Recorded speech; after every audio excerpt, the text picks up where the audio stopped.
Cube with Sister Shemiza.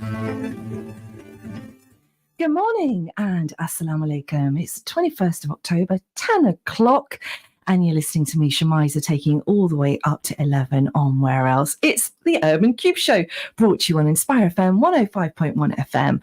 We are going out to the wonderful people, Luton and surrounding areas this morning, as well as Peterborough's Salam Radio and Sheffield's Link FM. Hope you are well, warm and winning wherever you're listening from, and you're having a great start to the week. Hope you've had a restful weekend and you're all ready for this wonderful day called Monday. And talking about days, it's actually National Apple Day. So do have an apple. And as the saying goes, an apple day keeps the doctor away. I've got back into eating my apples again. Interestingly, at the weekend, actually, it was a toffee apple. I'm so delighted that my teeth can actually still crunch onto a toffee apple at this age. But when's the last time you guys had an apple or baked an apple in a wonderful recipe? Do share with us. You know, we always start the show with some quirky conversation. Let's start with apples. As always, look forward to finding out your thoughts and your comments regarding the show. We are Facebook Live, so you get to see who's in the studio with me, as well as you can leave your comments there, and we're always happy to read them. Sometimes after the show or sometimes in the show. And you can leave your thoughts and comments on today's topic of the show, which is all around the mind-body connection, mental well-being and fitness. And that's why an apple is a great start to the show, because it's healthy, right?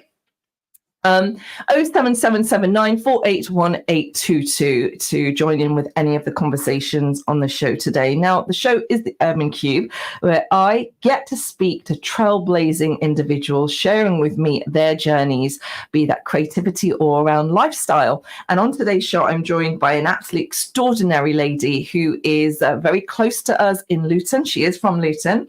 And on this edition of the Urban Cube, I'm delighted to be joined by Hasina Rahman. She's the founder and owner of Pink Diamond Martial Arts. And today we're going to be speaking about the connection between fitness and mental well-being, as well as Hasina's nomination for Female Coach of the Year at the Muslim Sports Awards 2024.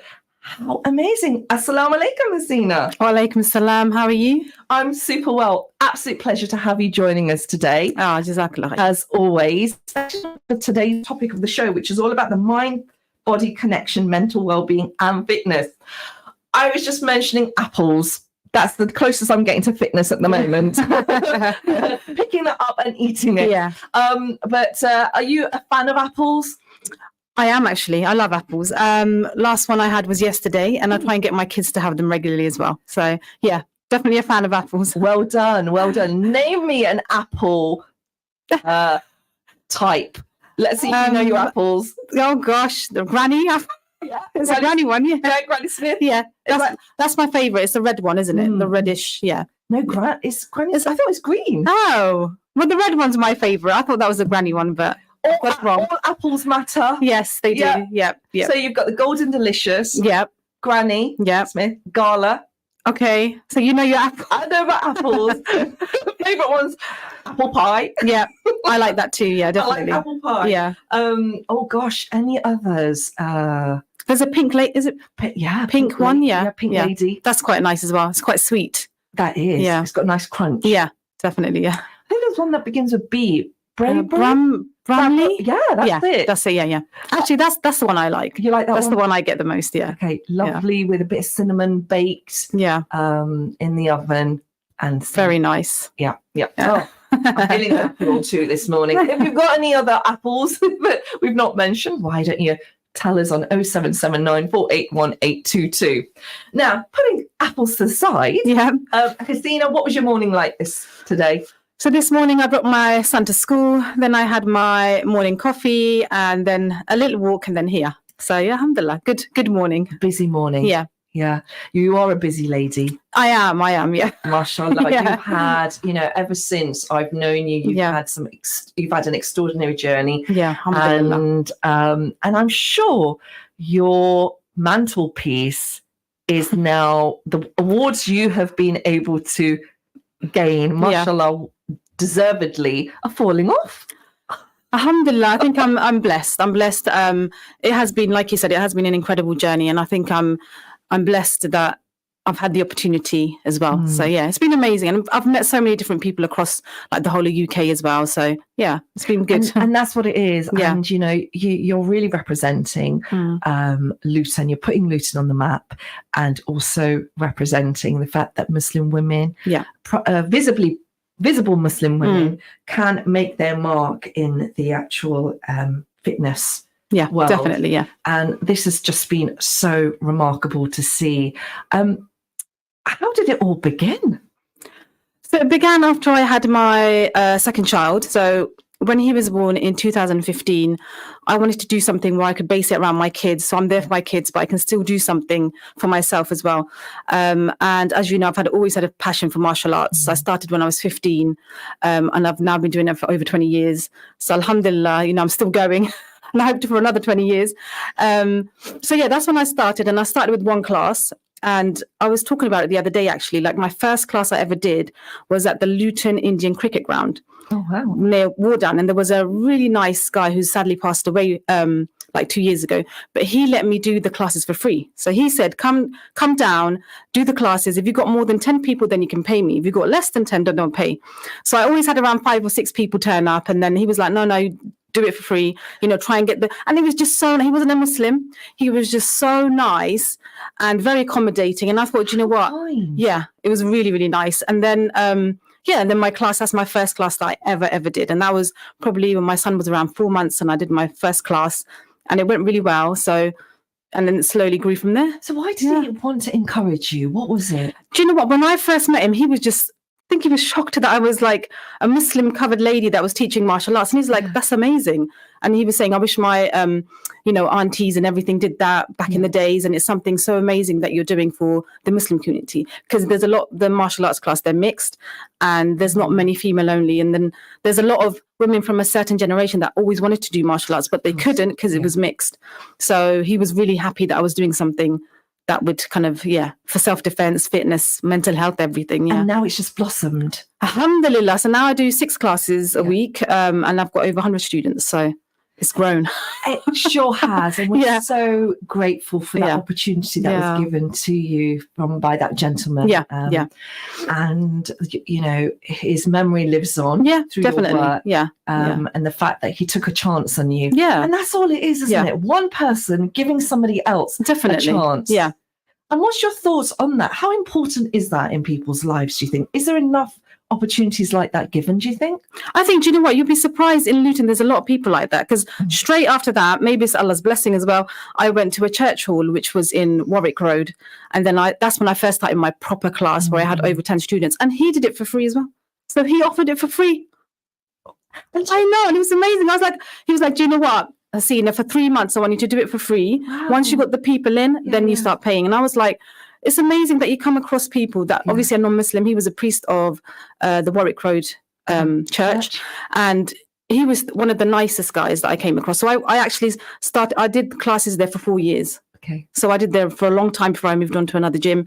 And he was one of the nicest people I came across in Luton. Really nice guy. And do you go back to them and tell them, look, this is what I've achieved since then? Yeah. And how do they respond? Do you know, I left little notes. I leave little notes and say thank you. And with the Warwick Road one, I left like a box of chocolate when I left. And I was like, thank you for everything you've done. You've literally helped me start off my business, which is amazing.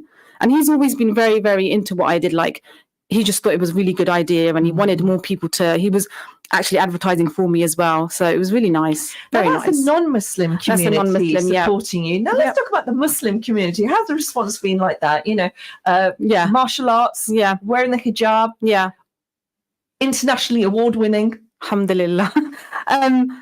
You'd be surprised. A lot of the students that started 9 years ago are still there. Okay. So I think that's just amazing that they've continued the journey. Obviously, the parents have seen a benefit for them coming to the class. And you'd be surprised that a lot of the dads push the girls. They push their girls to go. And it's so nice because they realize how beneficial martial arts, not just for physical health, for mental health as well. And people, obviously, I've done radio shows before, and people heard how I started and where I am now. And like you said, I'm a visible Muslim woman, so it's something that maybe they want their daughters, still be a visible Muslim, but you can still do stuff like martial arts. Self-defense. Yeah. Could you describe to our listeners who are not familiar with martial arts? Because when I think of martial arts, I think of Bruce Lee. Oh, yeah. My mother-in-law thinks that as well. I need to get with the program. We've moved on since then, but he was an absolute legend. He was amazing. So tell us, what is martial arts? So the martial arts I teach is karate, which is obviously in Karate Kid. Yes. Yeah, so similar to that. Mr. Miyagi. We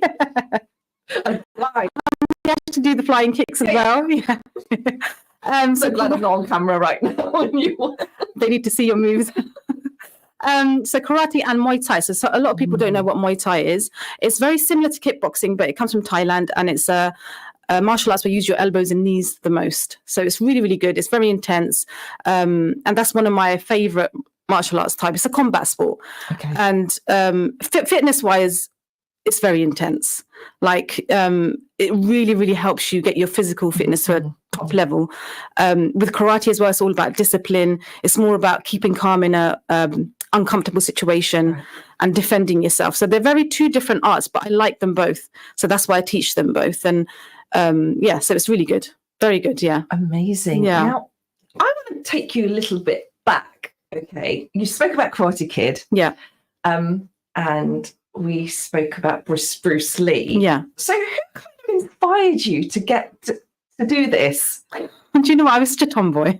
There's a film called Kickboxer. I don't know if you've seen it. It's got Van Damme in it. Yes. So when I saw that, I was like, that's amazing. I want to be like him. And then when I saw Karate Kid, it was just, and I was a very energetic child. So even to this day, my mum still says she can't sit still. And that is me. Like I've always had a lot of energy, and martial arts is something that I've always wanted to do. But my parents thought, she's going to get worse if she does it. Right. So they never let me do it when I was younger. But when I turned 15, that's when I did it myself anyway. So, yeah. So was it true that you sneaked out the house to do it? I did so more. bad. I didn't lie. I did say I did fitness, which is generally what it is, fitness, but I didn't tell them it was martial arts because I knew my parents would probably say no. Girls don't. In them days, it was a long time ago, in the 90s, girls didn't do martial arts. Even when I went to I lived in a non-Muslim area, the class that I went to, 90% was boys. And it was just me and my friend that were the girls. So it was even then, in any community, girls didn't do martial arts. So it was a very new thing. So generally, all everywhere, yeah. Interesting. Yeah. So it wasn't just a challenge being a Muslim girl doing it. It was just as a woman. And then when I did kickboxing and Muay Thai, same thing. It was only 95% were men, and then you'd have the 2%, which me and my friend were the girls. So it was amazing. I mean, they didn't treat us any differently. When I did it, everybody was there for one reason only. It was to learn martial arts and to learn combat sport. And you are still continuing that journey and now teaching it to other people, which is absolutely wonderful. Folks, if you've tuned in, you are listening to the Urban Cube. I'm Shemiza, taking it all the way up to 11. And on today's show, we are discussing the link between the mind-body connection, mental well-being and fitness. And I'm joined today by an extraordinary woman by the name of Hasina Rahman. Now, she's the founder and the owner of Pink Diamond Martial Arts. And today we're going to be talking about this connection between fitness and mental well-being, and also talking to Hasina about the nomination for Female Coach of the Year at the Muslim Sports Awards 2024. Thanks. Extraordinary. Oh, thank you. Tell me about that, Hasina. So that is actually it's going to be held in Birmingham at the, I don't know, I'm going to say it right, it's Edgbaston Stadium. Have I said it right? Yeah, you say it. Okay. I don't know if I've said it right, but it's the cricket stadium and it's in Birmingham and it's going to be held in there. So I'm excited to go and see what that's like. And it is for the Female Coach of the Year. And I'm very grateful to be a finalist for that award. So yeah, inshallah, it's going to be in December.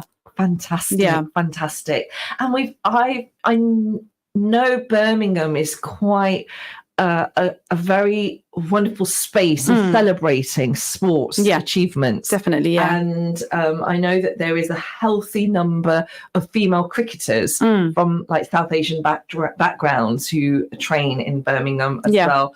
I'm I'm active, but I'm not sporty per se. So I love speaking to sisters who are and learning from them. So you're being nominated as your role as a coach, but not as your role as, say, like, you know, a martial artist. So how does that feel? Is that how you define yourself now? I think now, yes, that's I'm more of a coach, where I'm coaching the students more than I coach myself. And that's the role that I've taken now, where I want other students to become instructors. Right. So with the coaching, I've been doing it for 9 years, alhamdulillah. And I've seen so many amazing girls progress. They're coming up to black belt, which is amazing. So yeah, the coaching role is amazing. You're not just a coach, you're kind of like their sister, their auntie, do you know what I mean? You take so many roles on. And sometimes the mums text me and they're like, oh, she's so nice to you, but she's not nice to me at home. And I was like, it's a teenage behavior. Yeah, it's kind of, they need a different space where they feel that they can be their own self, and you allow that, which is a beautiful thing, because I think that's the reason why you've been nominated for this award. Is there a voting process, or? No, there isn't. So this one is the judges decide who wins the award. So yeah, alhamdulillah. Wow. So I'm just happy to be shortlisted. So that's amazing. And to see the stadium. We are happy as well, because it's such a celebration for us in Luton when our Luton town folk go out and represent us. You know, it's a win for the town. And I've never been to Birmingham. So have you not? No. Which is crazy. So this is going to be my first time. And I hope they treat you well and look after you there. Such lovely, lovely folks. If you're listening in from Birmingham, you know what? keep an eye out for Hasina Rahman. How can people attend the event? So it's where they send you the tickets. So I've got one ticket and a complimentary ticket. So I'm going to take someone with me, and that's it. So they just send the tickets out, and it's free to attend, which is amazing. Fantastic. So very nice. Yeah. Lovely. Yeah. And I want to know, what are you going to wear, Hasina? Because I always have this conversation with you. And the last time you went to another glamorous event. Yes. Yeah, I did. Yeah. And what was that event where you got to meet some very interesting celebrities as well, who were really quite enamored by you? That was the Woman of the Year, and it was in London last October, actually. So yeah, that was really good. And I wore a dress for £10 from Sharm el-Sheikh. I love it. And everyone was asking me, where's your dress from? I didn't say it was £10. You know, it's the way you styled it. Yes, yeah. And what are you planning to wear this time? I don't actually know. I haven't even decided. Gosh, crazy, yeah. Anybody would like to inspire us with some ideas, feel free to do so. We're always ears on this show. And it's kind of nice, the fact that you can actually dress up and come out of your coaching gear. Yeah, definitely. And wear something a little bit more glamorous. Yeah, definitely. How do you schedule your day, Hasina? Because you're a mum on the run, you're a wife, you're a coach, you know, and you're also an entrepreneur, and you are an author as well. Alhamdulillah. Alhamdulillah. So many different hijabs that you wear. Definitely, yeah. I think with me, I don't really have like a schedule. So I just, in a way, in my head, I have a schedule. Like, I have to fit my gym in. My workout is very important. So I never skip my workouts. Monday is my most important one. So usually I would get up, do the school runs, and then it'd be my gym straight away, and then have my breakfast, and then do the admin. So usually during the week is my admin week, and then I have my classes in the evenings, and the weekends are my busiest. Yeah. So it's kind of scheduling in what's most important, and then prioritizing everything. So yeah. Wonderful. And you know, the topic is about mental well-being and fitness, and how we can combine that. And the beautiful thing here is the fact that you're very relatable, in the sense that, you know, you're a busy mum and you're a wife, and their roles are very significant roles. Definitely. And they take a lot of time and a lot of energy to maintain, as well as your own career. Yeah. So where does one fit in then, the fitness in this? Like, you know, what advice could you give to anybody sitting in and listening in? Sorry. Make time. That's what I would say. Even if it's 30 minutes or an hour, but you have to treat it like it's a necessity. So a workout is for you, and it's your me time. I know a lot of people think it's so much effort, and you put it at the bottom of your list instead of putting it at the top of your list, but you need to make it a priority because it matters. So in your 30s, what you do in your 30s matters when what happens to you in your 40s. What you do in your 40s matters what happens in your 50s. And you have to, what you're doing now is going to pay off later. So with me, the people, alhamdulillah, still say, oh, you know, you're still quite fit at my age. And then, because I've always trained. So it's kept me the way I am, alhamdulillah. Alhamdulillah. Yeah. You know, our body is an amana to us. 100%. And we do need to, you know, focus. Yeah.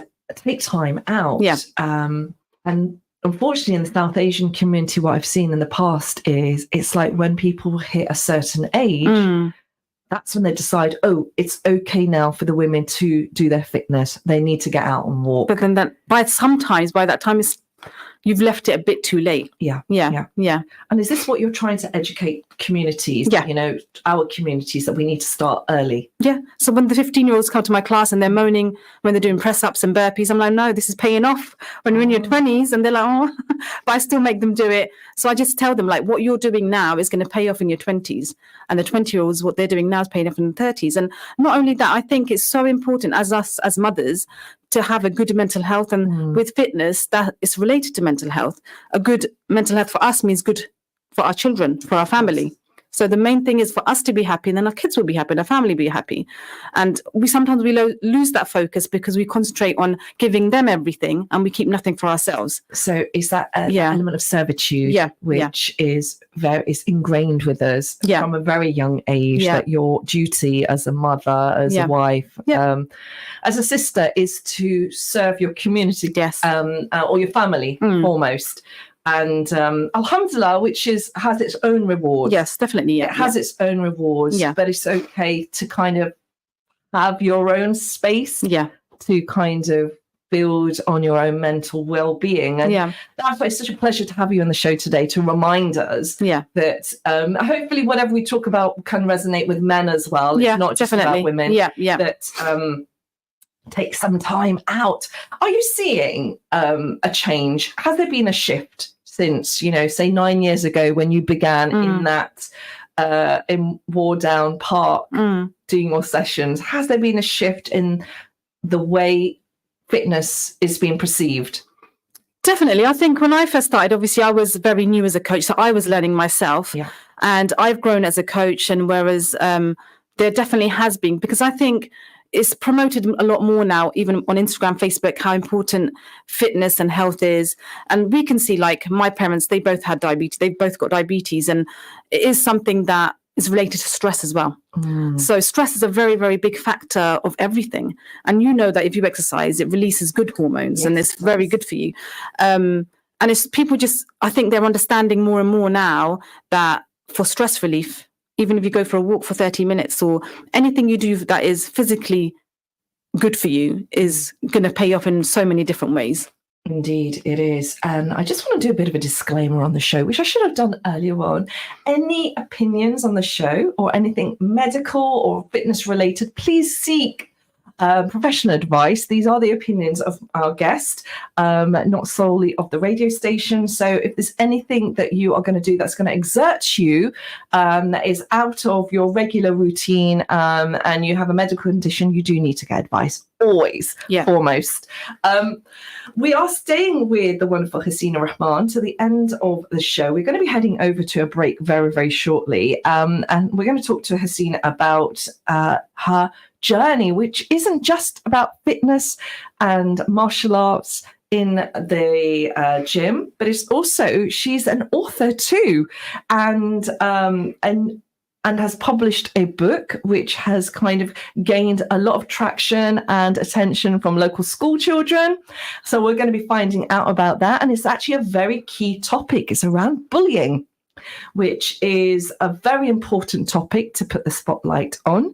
And bullying can actually happen in all age groups. It doesn't just happen with young children, it can actually happen to adults as well. So we're going to be having that conversation with Hasina about the book that she has written and any other books that she has up her sleeve or under her hijab. And if you've got any questions, folks, about any of the topics today on the show regarding martial arts, wellbeing, fitness, or any of the topics, then please feel free to contact us at 07779 481 We'll be delighted to read your thoughts and your comments and share them with Hasina. The show today is going out to Luton surrounding areas, also going out to Peterborough, Salam Radio and Sheffield's Link FM. So if you guys want to get in contact with us, feel free to do so as well.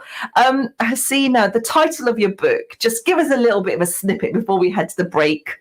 So I've got 2 books that were out. So the first one was Heroes, A Guide to Anti-Bullying. And the second one was Tutu the Cat. So cute. My son actually came up with the name. I love it. So Tutu the Cat, I'm really quite intrigued to hear about that book. And you know, the wonderful thing is, it's like, just because you're in the gym and you're keeping fit doesn't mean that you can't be creative. Yeah, definitely. Well. 100%. The fact that you can do the two things, and that's what I really am going to enjoy having this conversation with you straight after the break, because you're a multi-potentialite. Do you know that word? No, I don't. First time I've heard it. And that's what we're going to be talking about, what that word means. We're going to head to a break straight after this. Assalamu alaikum. This program will continue after the break. Continue listening to Inspire FM. Inspire FM. Inspire 105.1 FM.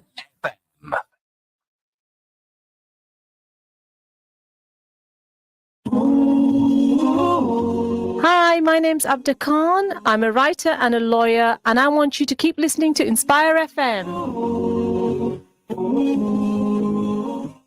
Attention all electricians, builders and DIY enthusiasts. Capital Electrical Wholesalers are now open in Luton. It's a fully stocked branch with experienced staff on hand to help with all your electrical needs. With branches also in Greenford, Tottenham, Richmond and Ashton. Capital Electrical Wholesalers only stock the biggest names, including JCC, Saxby, Knightsbridge, Hamilton, MK, Wilex, Hager, Aco Smoke Alarms and many more. That's Capital Electrical at Unit M, Kingsway Industrial Estate. Call 01582 801122.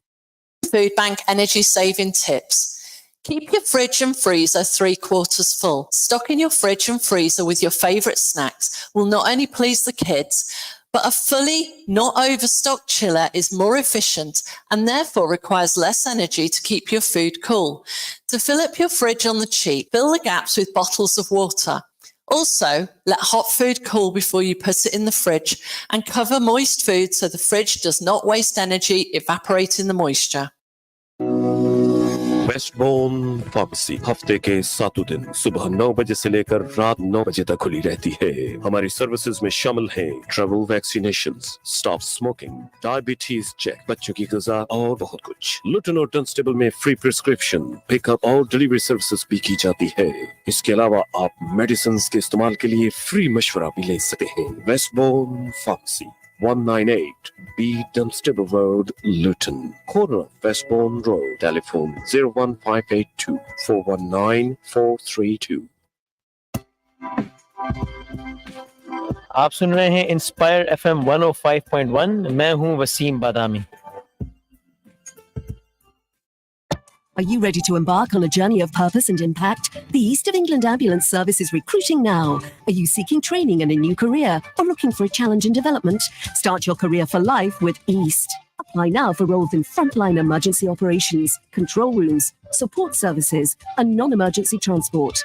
Visit www.eastamb.nhs.uk and click Join the Team. Make a real difference. Join the East of England Ambulance Service and start your career for life. People in Gaza don't have enough food, Yemen has floods, and Lebanon doesn't have enough food either. Many people in Africa can't afford to buy food. Let's come together this winter to help them. By giving, we can share love and hope with people who need it most. Without our help, many might not survive. For your donations, call Families Relief on 0114 365 4454 or visit familiesrelief.org.uk. Oh, Hillary, I was going to use newspaper display advertising. But it costs £10 per inch. And that's too expensive. Oh, indeed it is. I want to sell a 10-foot ladder. Oh, Roger, invest in an ear-catching advertising campaign on this radio station instead. It's a great way to tell people about your products and service. For details, click on inspirefm.org, then advertise.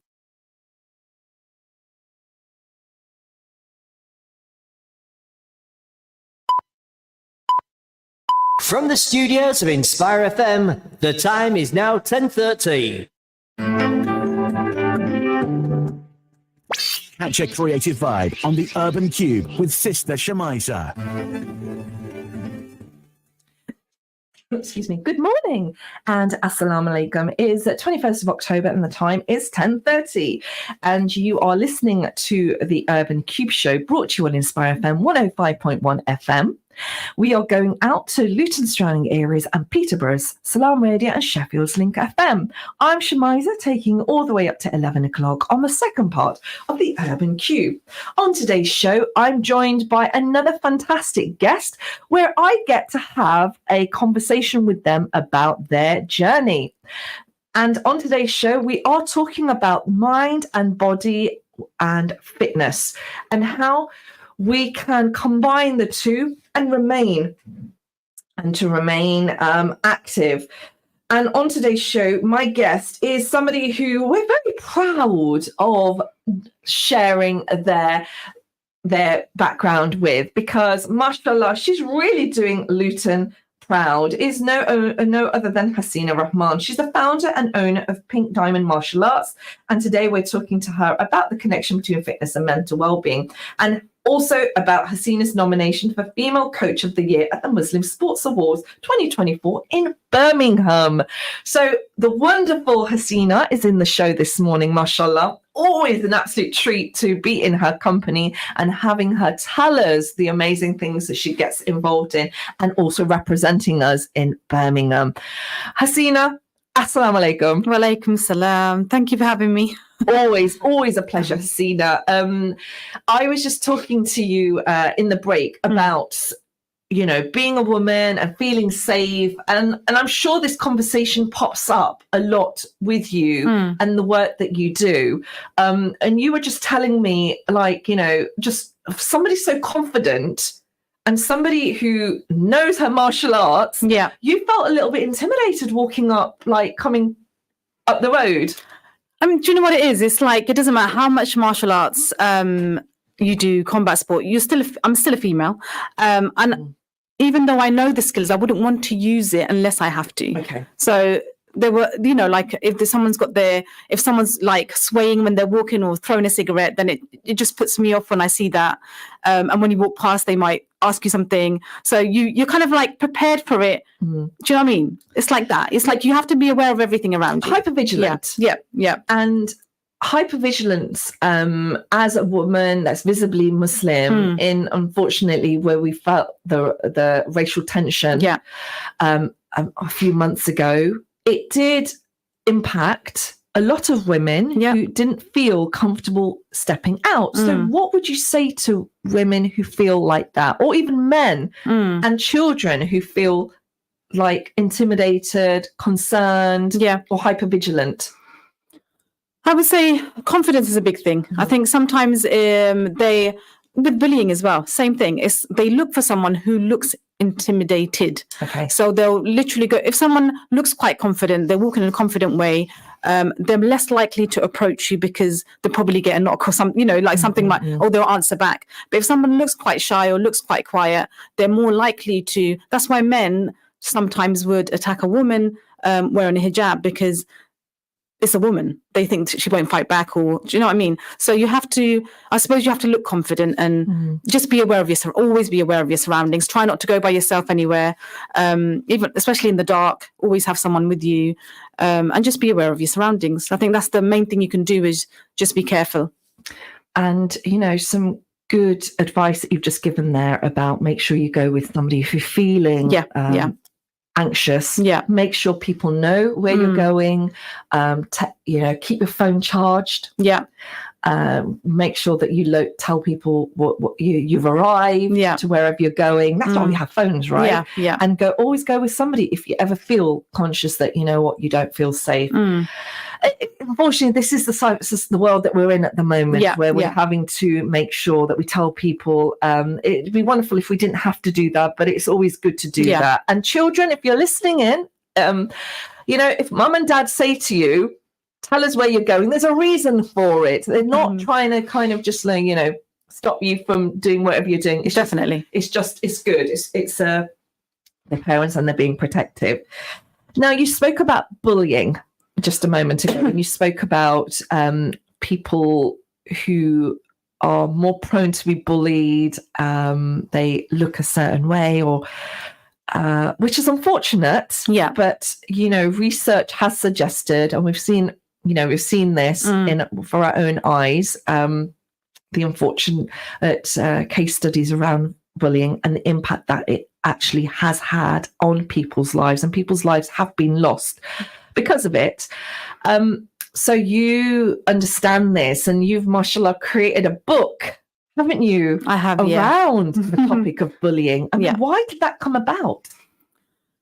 I was getting a lot of messages on Instagram. So it was messages from around, I think it was Kenya, it was Africa, it was everywhere.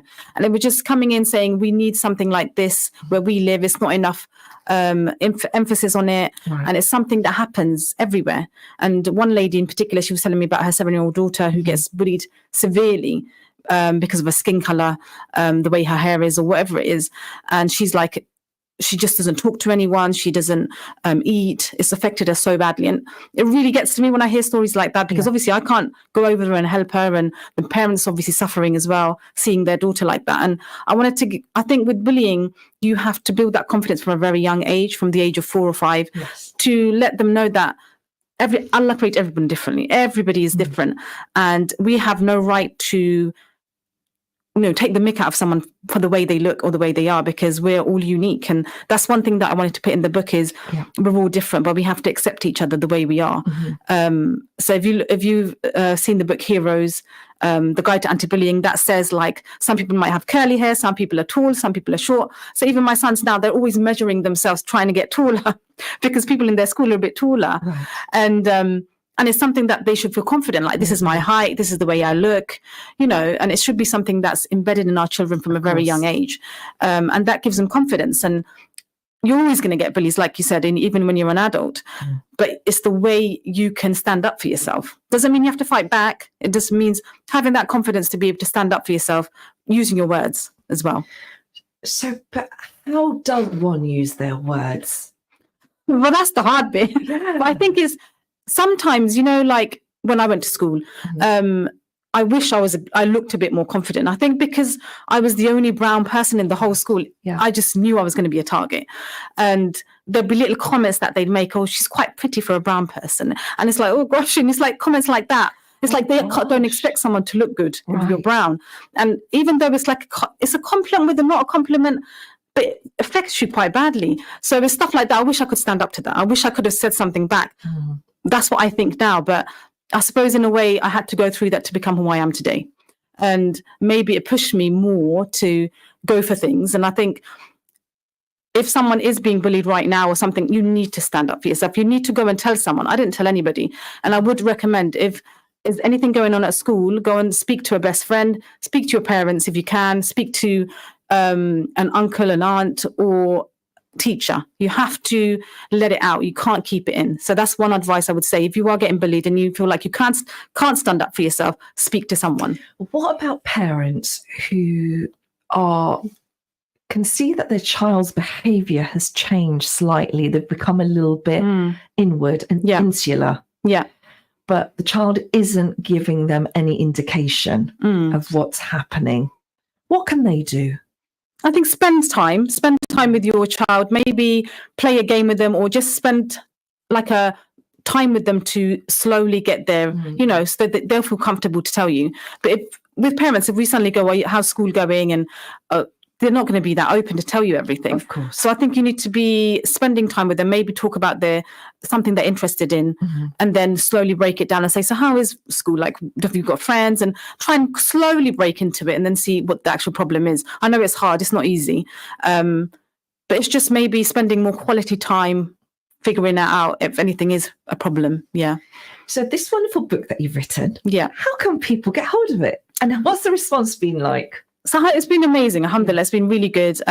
It's available in Hira, which is in Biscot Road, Hira Gift Store, and Amazon as well, and Amson's. So it's available on Amazon worldwide. How did you actually get into publishing? Because it's not an easy thing to do. No, it's not. It was very stressful. I think that's put me off from doing like another one anytime soon, but it is rewarding. I think it's amazing. I didn't do it to make money. I did it to get the message across. Okay. And the response back from it was amazing. So alhamdulillah. And it's a long journey. You have to get a illustrator. You have to make sure, your English is right and everything is just perfect before you release it. And I just publish it. So I did go through that route. My main thing was to get the book out there and get the message across. I didn't want to do it for other reasons. So alhamdulillah, yeah.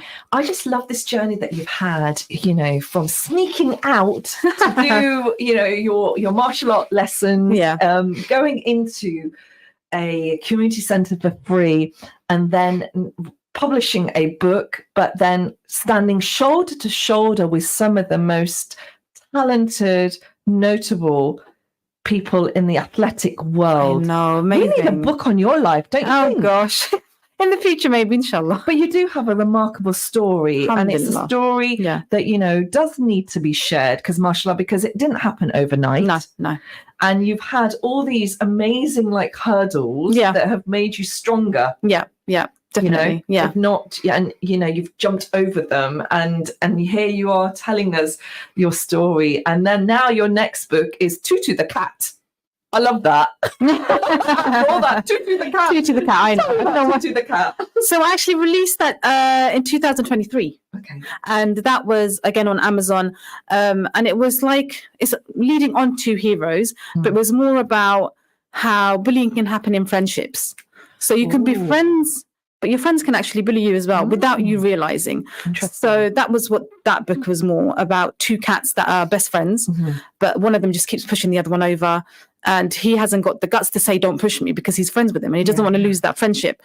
And my sons actually love it. And, I've got a lot of nephews and nieces and they've got kids now. So they love reading it to their kids. And it's just amazing how the generations are reading the books. And so alhamdulillah. I really like that. That's a really interesting lesson, because sometimes it's the people that are closest to you that might be potentially gaslighting.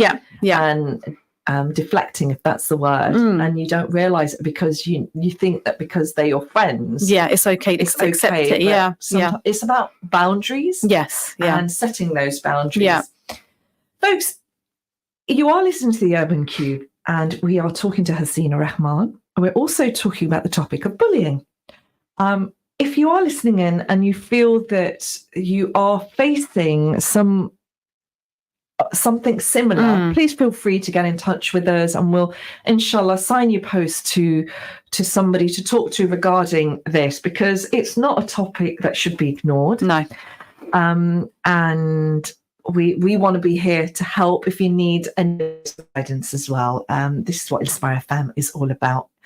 And it's just so wonderful. I love this book that you've shared with us, Tutu the Cat, because it's unexpected. I would not expect Tutu the Cat to be so naughty. Are you a cat person?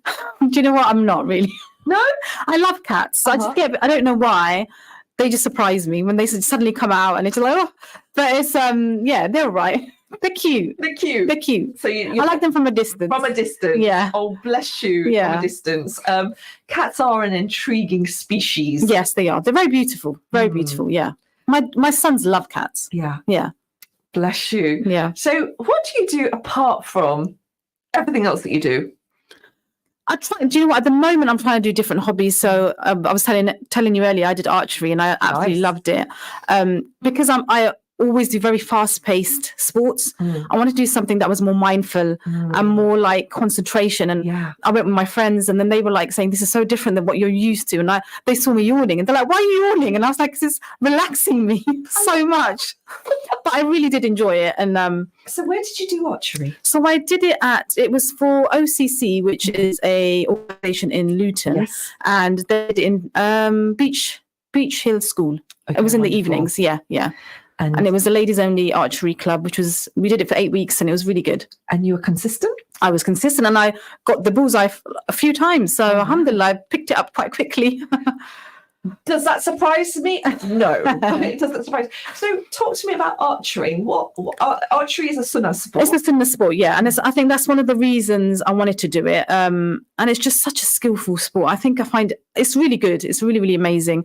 And what I didn't realize is you need so much patience, so much skill to do it. And with me, because every week I'd forget how to hold it, and they'd be like, "We just did it last week." But for me, that was the hardest bit, to remember how to hold the bow and the arrow.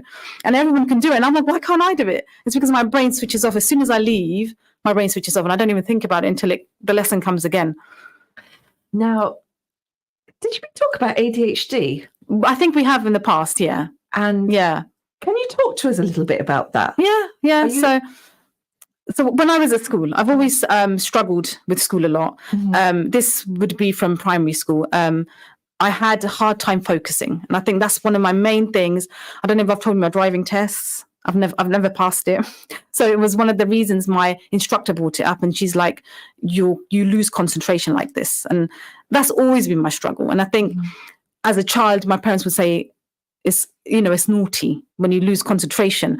And that's how I was like, she's always on the move. She doesn't sit still. But my main thing was, it's the focus that I couldn't keep. And martial arts is the thing that helped me focus so much. And I think that's why I'm so passionate about martial arts, because it just helped to get to black belt. Whoever does martial arts, they always say that 80% get to brown belt, but only 1% get to black belt. Because it gets so much harder, it gets so physical, so meaning that not many people get to black belt. And I think once you get there, it's such an achievement. And that's one thing that helped me focus, I think, is staying consistent and finding something that I really could put my effort into and all into. And you know what's applaudable is the fact that you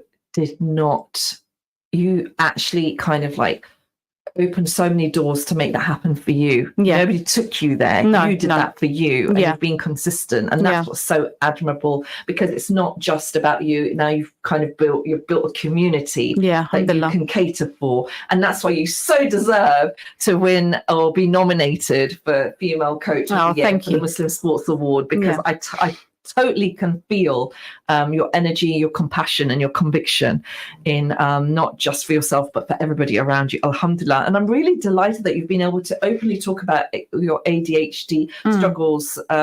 Thank you for sharing that with us and honouring us with that, because this is still an area that isn't spoken enough of, and we don't normally associate that with South Asian communities, particularly not women. Yes, I know, it's crazy. And it's now I'm noticing more of my friends. I seem to be a magnet of wonderful people on the spectrum. I wonder why.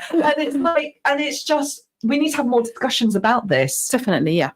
We definitely need to have more discussions about this. And thank you for doing this and sharing that with us. So when did you actually get your diagnosis? Was it early on, or? Mine was after, it was in my 20s. So it was a long time after. I mean, in school, they would always give me tests. It was, in the 90s, nobody knew what it was really. It was crazy. And they would always put me in a class where, the class where you just needed that extra help. Yes. And it wasn't that I needed the extra, but just 'cause I couldn't keep my focus. So, and they aligned it to being naughty and disruptive, not understanding that there was more to this. And it just needs a lot more compassion, a lot more empathy. But they didn't have the understanding then as they do now. Yeah, definitely. Alhamdulillah for that. Yeah. So it's really, do you think there's a book around this subject that needs to be written about? Because I think there is. Yeah, there's a book that I was reading. It's called Scattered Minds. Okay. And it's by a doctor, very famous. Written by you. I want a book written by you. Oh, gosh. You're very good at exploring. Because I do think that here, you're very relatable. Relatable, and I don't know any South Asian woman or Muslim woman that is talking about this subject matter. So your mind's spinning, mine as well. I know. We're brewing up another concoction. Why not? Why not? You know, this is what it's all about. Sorry, I interrupted you. You were talking about a book called Scattered Minds. Scattered Minds is by Dr. I don't even want to say his name right. Gabor, is it Gabor? Gabor, Gabor. And he's on Instagram a lot. He's very famous, and he talks a lot about, because I think his children had ADHD, and he found it very, very hard to find the right diagnosis. Sometimes it's a lot more than ADHD. It's not just one thing. And I really like his book I'm reading at the moment. It's called Scattered Minds, and how hard he found it. And sometimes how hard it is as a parent. And sometimes as a parent you have it and you don't even realize. So it passes down in the genes as well. Yes. And I've realized my son at school as well, they told me that he never listens. I was like, oh gosh, he's me.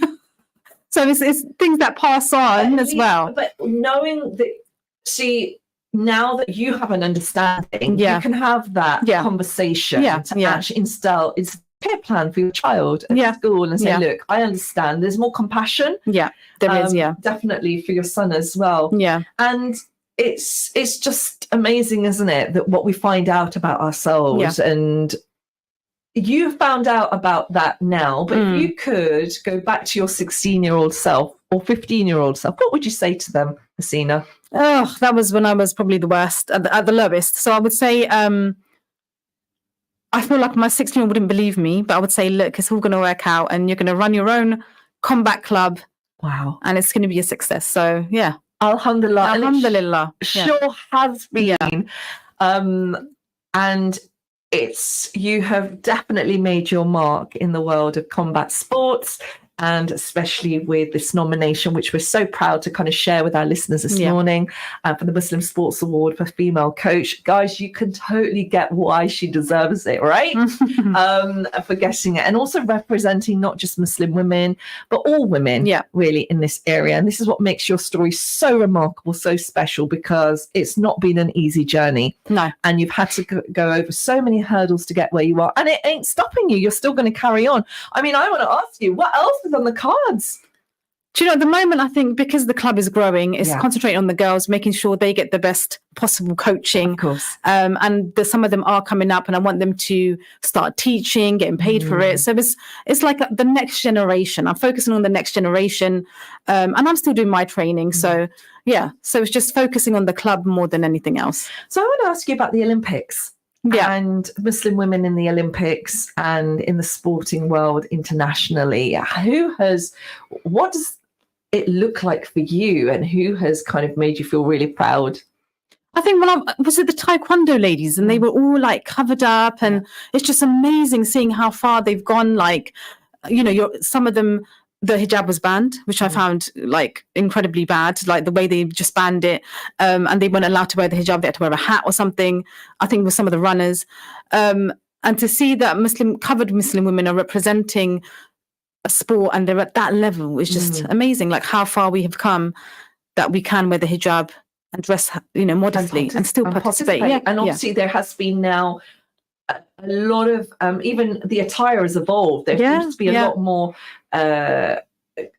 headscarves and sporting, modest sportswear to accommodate every niche of sport now. How wonderful it's amazing. Is that to see? Yeah. How wonderful. It is 10:53, folks. I'm joined with Hasina Rahman, who is talking to me this morning. And we've just had such a wonderful conversation that you can actually listen back to on Facebook Live, as well as all our listening back services.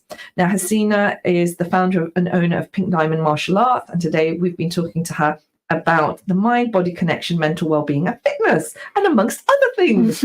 She is nominated for Female Coach of the Year at the Muslim Sports Award 2024.